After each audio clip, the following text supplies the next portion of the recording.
Bora trabalhar, meu povo e minha pova, vocês estão bom? Eu espero que vocês estejam muito saudáveis, viu? Vamos trabalhar agora conceitos básicos introdutórios de hidrologia, beleza? Vamos lá!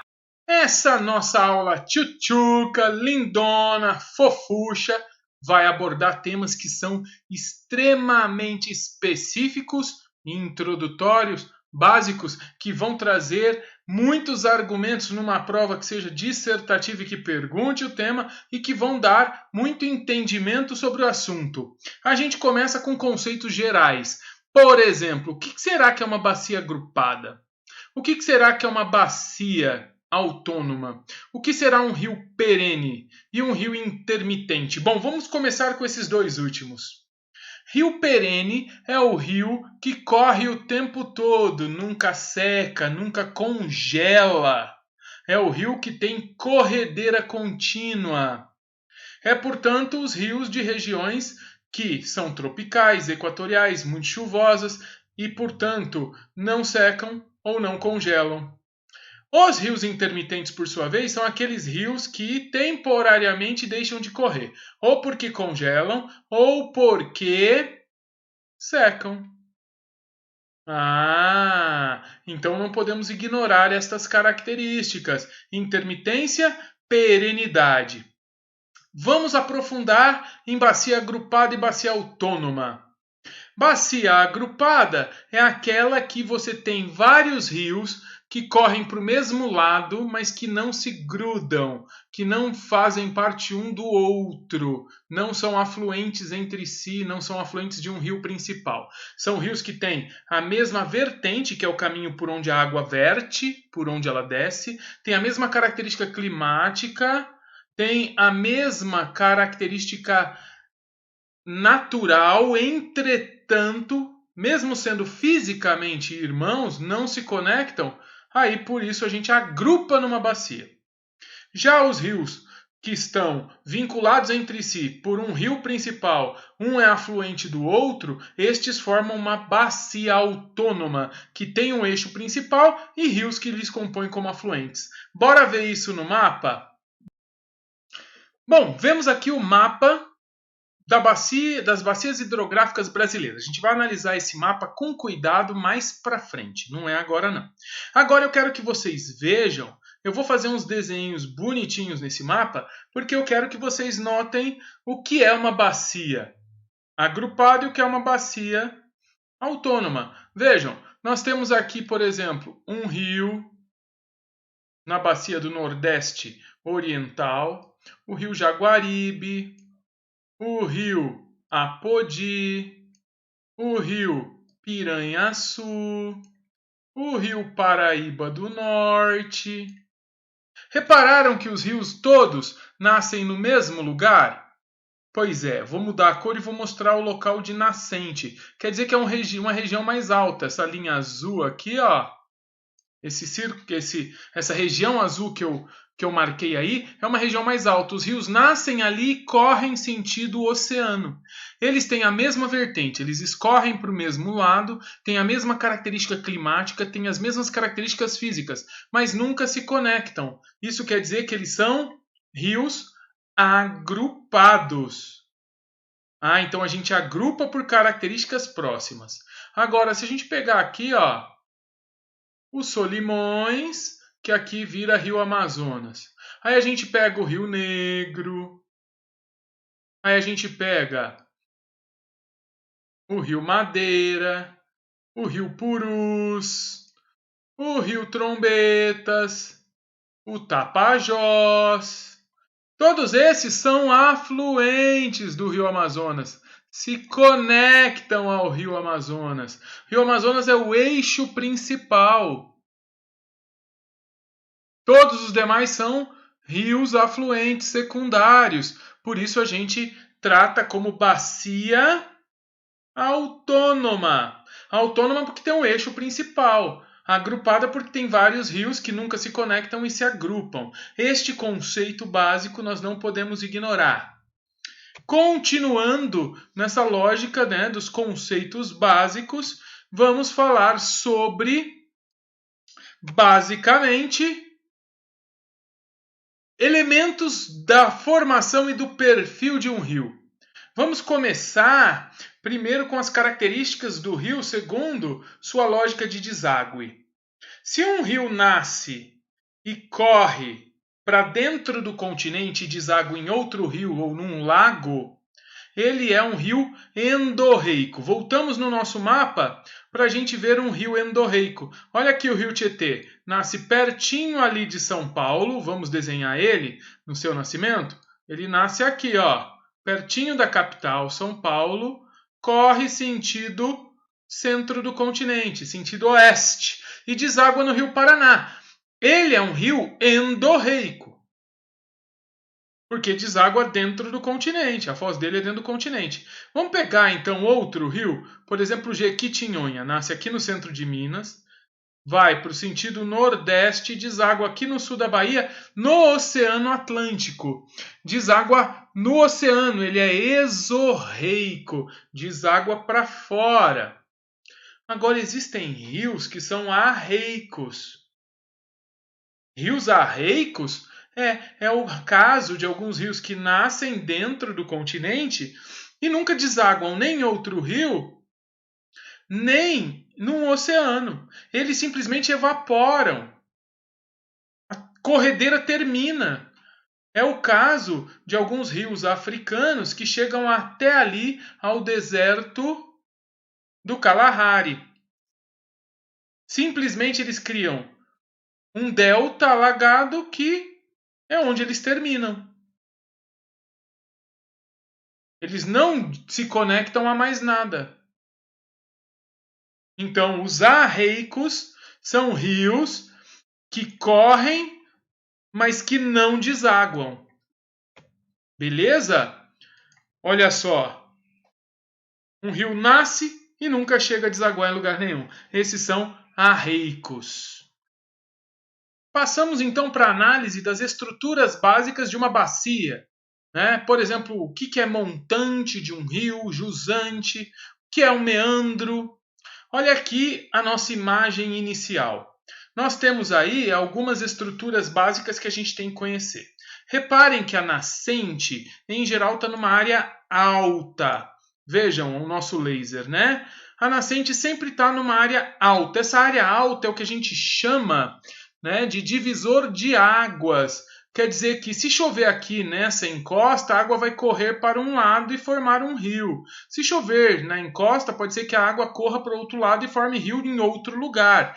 Por isso essa linha vermelha que a gente vê sempre no alto do relevo é o que marca o que a gente chama de divisor de águas. Toda essa linha vermelha é a parte mais alta que faz com que as águas que chovam aqui ou que nasçam da rocha aqui corram para um lado formando uma bacia hidrográfica. O divisor de água delimita o caminho do rio e a formação das bacias hidrográficas. Um rio principal tem afluentes. Isso quer dizer que são rios secundários. Nós vamos falar dos tipos de foz de novo depois. Mas vejam, foz em delta é quando o curso do rio termina em vários canais. E foz de estuário é quando um curso de rio termina em um canal único, sem obstáculos. Volto a aprofundar isso depois. Por enquanto, vamos ao conceito vertente. Quando chove aqui, onde está o laser, a água escorre para cá. Isso quer dizer que na lateral de um rio, nós temos o vale em forma de V do rio, porque a gente está vendo o rio cortado de forma transversal, né? Então aqui está a água do rio, o rio estaria correndo aqui para onde a gente está, mas basicamente nós temos então a lateral 1 do rio e a lateral 2 do rio como elementos que a gente chama de vertente, porque ao chover ali a água escorre para o leito do rio. Então, vertente é o lugar para onde a água escorre. Nós vemos aí que o leito do rio tem seu ponto mais baixo no Talweg e temos níveis. Leito menor, leito da seca, leito principal, que é quando o rio está num período de chuvas normais, e leito de inundação, que é quando o rio enche e inunda a várzea, que é a vegetação que fica na lateral do rio e que às vezes inunda com a época das cheias. Quando eu vejo as estruturas de um rio, olhando o perfil de um rio, a gente vê que ele nasce numa área alta. Vamos pôr uma setinha aí onde nasce um rio? Então bora lá ver se a setinha vai funcionar. Ó, aqui a nascente do rio. A nascente do rio está sempre numa região alta. Olha a vertente do rio aqui, ó. Esse caminho que eu coloquei aí com a seta é o caminho para onde a água escorre. Isso é a vertente do rio. Quando eu divido o rio em 3 pontos, de um lado sua nascente, do outro lado seu deságue, sua foz. Se eu dividir com o meio do rio, eu tenho uma estrutura em que eu posso chamar metade do rio, né, estruturalmente, metade do rio eu chamo de montante e metade do rio eu chamo de jusante. O que seria a montante? Vamos pôr a parte roxa? A parte roxa que eu estou marcando, ó, do meio do rio até a nascente é a montante de um rio. É a parte alta de um rio. Do meio do rio até o deságue, eu estou pondo em rosa, ó, eu chamo jusante. É a parte baixa de um rio. Voltando com a setinha, notem que eu posso também dizer que um rio tem um alto curso, exatamente perto da nascente, um baixo curso na foz e o curso médio no meio de um rio. Essas estruturas também nos permitem entender o rio como sendo de planalto, se ele for íngreme na sua corredeira, ou de planície, se ele for mais reto e plano. Isso influencia na força da água e na formação do que a gente conhece como leito do rio. Como assim? Tá vendo aqui embaixo? Vou pôr uma setinha agora de outra cor. Ó a setinha branca. Você tá vendo essas estruturas aqui em zigue-zague no rio? Ó? Olha esse zigue-zague do rio. Quando um rio faz esse zigue-zague, quer dizer que o rio é um rio baixo, plano, de planície. Todo morro que ele encontra pela frente, todo relevo que ele se vê preso no relevo, ele tem que dar a volta. A água faz o retorno e faz essa sinuosidade em forma de serpente, esse serpenteamento. A gente chama isso de meandro. Um rio meandrante é um rio que tem essa sinuosidade porque ele passa por um relevo onde ele é plano, a água não tem força para romper com os relevos que se põem à frente no curso do rio, então o curso do rio se desvia e faz o tal zigue-zague. Temos outros 2 conceitos a analisar. Ainda com setinha, mas agora com setinha roxa, vamos ver que nós temos um deságue em canal único e um deságue em vários canais. Quando um rio é baixo e plano, um rio de planície, e a corredeira é fraca, ele cria ilhas no seu deságue. E aí ele abre vários canais de deságue, formando um triângulo. Como o triângulo lembra a letra grega delta, esse é um deságue em delta. A foz de um rio é o lugar onde ele deságua. Se ela é em delta, quer dizer que a água tem pouca força para romper o mar ou o rio onde ele vai desaguar num canal único, então ele abre vários canais. Quando o rio é de planalto e tem força para romper com a barreira da água onde ele deságua, ele vai formar um canal único. Rios de planalto desaguam nesse canal único que a gente chama de estuário. Então a foz, o deságue será em estuário. Bom, deem uma olhada no próximo slide e percebam o que a gente está falando. Notem aqui, nós temos um deságue único e um deságue em vários canais. Uma foz em delta, vários canais. Uma foz em estuário, canal único. Beleza! Algumas imagens para a gente confirmar isso. Olha só a estrutura em estuário do Rio da Prata. Deságua num canal único. Vamos pôr uma seta vermelha aí no canal de deságue único dele? Então bora lá. Olha a setinha aparecendo aí, ó. Um canal único de deságue. Que maravilha! Bom, olha o nosso próximo rio. Rio Formoso. Deságue em canal único, estuário. Olha aqui o Rio Sinhaém, apesar de ter uma ilhazinha lá, é uma só, canal único, estuário. Novamente o Rio da Prata visto de outro ângulo, foz em estuário. E aqui um esquema em vários canais de deságue do Rio Nilo. Olha só como abrem muitos canais, né? Formando assim um delta, uma área triangular, deságue em delta. Dá uma olhada na próxima imagem, uma imagem de satélite. Vamos circular aí a região da foz em delta do Nilo. Olha lá. Aquela área verde é a área onde há a abertura de vários canais e onde os egípcios usam a água para irrigar e produzir alimentos. Beleza? Mas, Paquito, e no Brasil? Tem algum delta? Tem deltas lindíssimos. Por exemplo, ali na cidade de Porto Alegre. O rio Jacuí deságua no rio Guaíba, abrindo vários canais, como vocês veem aí nessa aerofotografia. Vejam, vários canais que quando você chega de avião lá na cidade de Porto Alegre, você passa em cima deles e vê inclusive áreas de povoamento nessas ilhas, ilhas doces, ilhas fluviais que se formam no delta do Jacuí.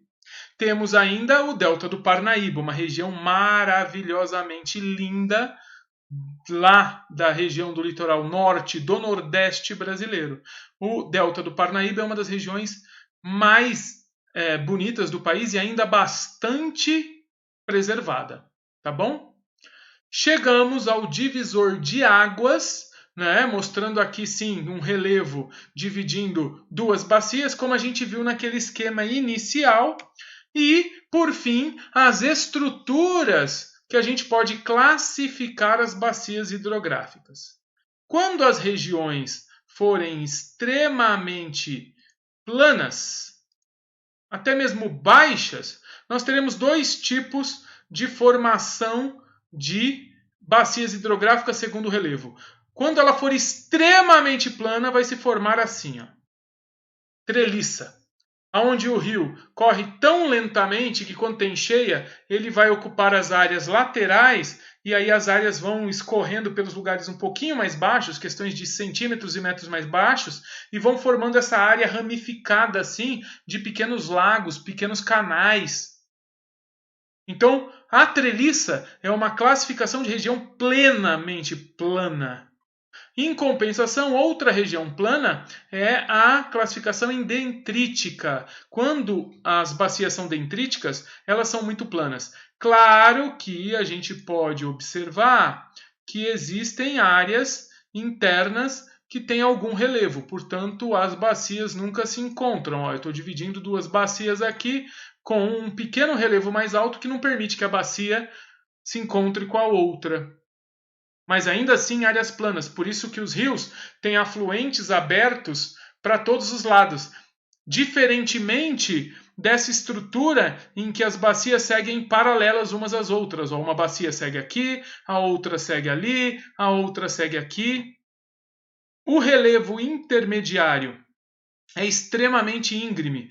Essa parte aqui da setinha azul, ó, é um relevo muito íngreme. Outro relevo muito íngreme, outra setinha azul. Tá vendo essas áreas de setas azuis? São o pico do relevo, divisor de águas. Isso faz com que as bacias se separem dessa maneira. E olha como os afluentes são sempre também muito angulares em relação ao eixo principal. Diferente do dendrítico, em que os afluentes são praticamente perpendiculares ao eixo central, quando o relevo é muito aprofundado, os rios que se conectam ao rio principal, os afluentes, eles acabam tendo essa característica de angulação muito baixa em relação ao eixo principal.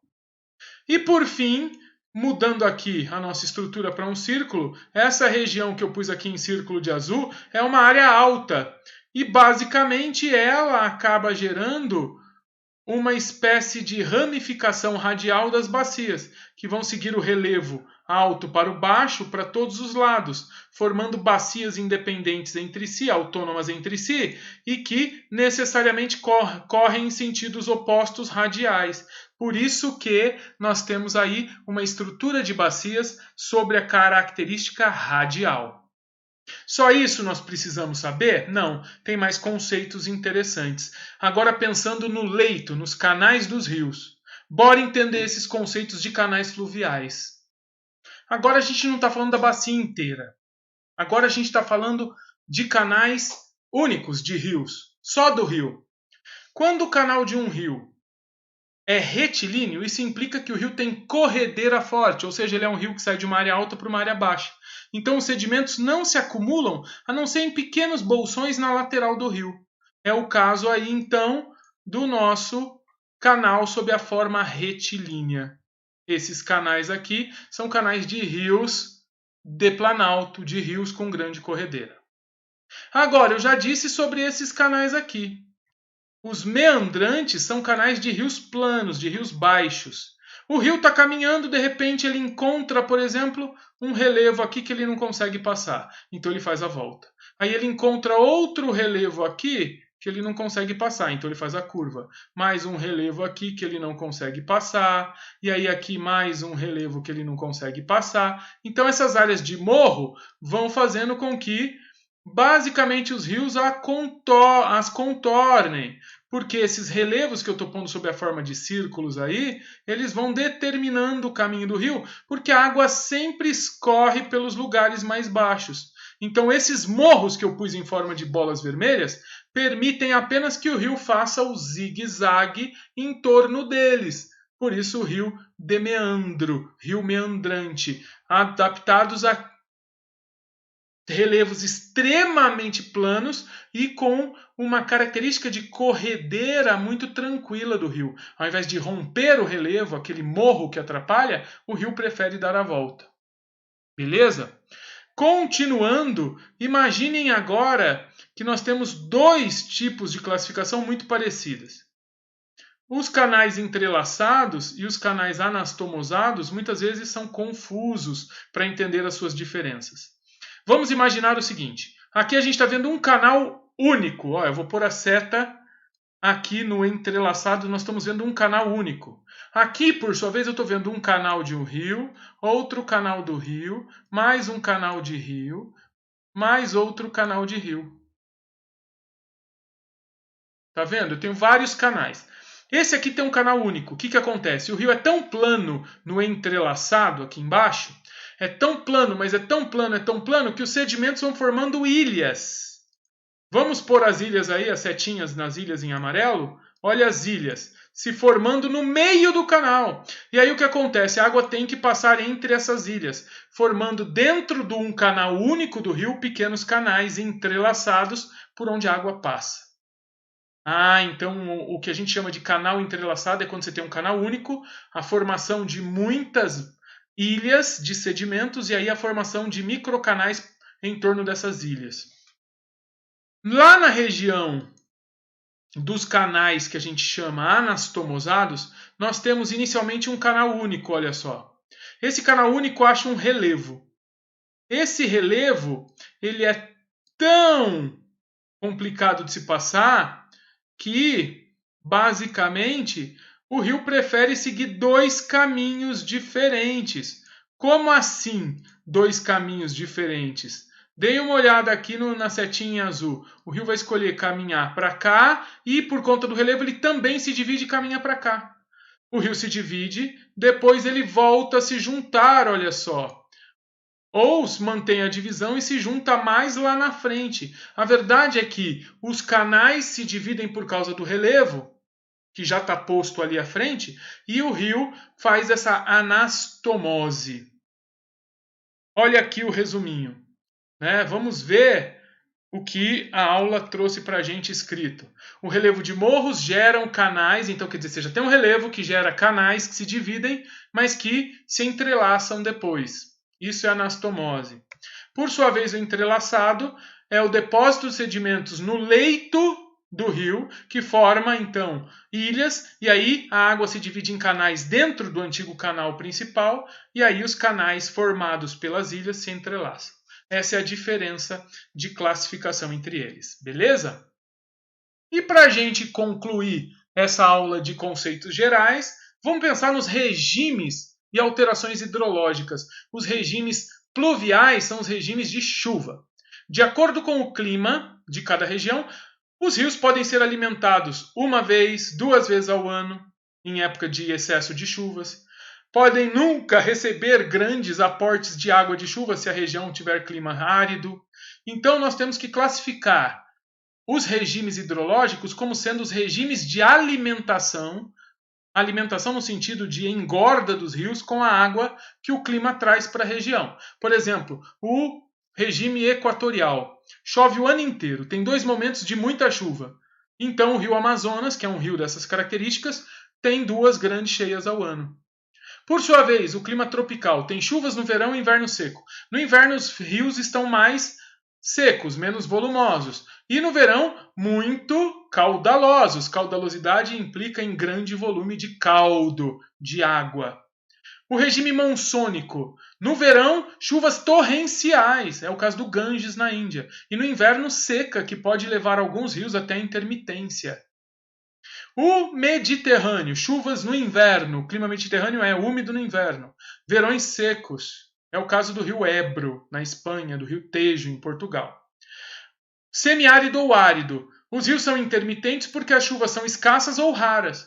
É o caso do Jaguaribe, no Nordeste brasileiro, que é intermitente, ou o Quedes, no Saara, que ele é praticamente arreico. Ele só surge na época da chuva e já nem deságua em lugar nenhum, só desaparece.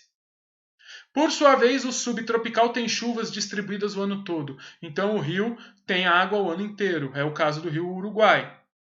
Temos outros regimes de engorda que não vem só com a chuva. Pode vir também com o derretimento do gelo, e aí é o regime periglacial, ou o derretimento da neve, é o regime nival. No caso do regime nival, quando a neve derrete durante o verão, o rio fica cheio, é o caso do rio Reno na Alemanha. Basicamente, quando o gelo derrete perto das calotas polares no verão, os rios ficam muito cheios, é o caso do Mackenzie no Canadá, o rio Ob e Yenisei na Rússia. Bom, esses conceitos todos serão usados e muito pela gente na classificação das bacias hidrográficas brasileiras e mundiais. Desejo a vocês muita saúde, ótimos estudos, um grande, imenso beijo neste coração. E até a próxima! Tchau, seus lindos, suas lindas!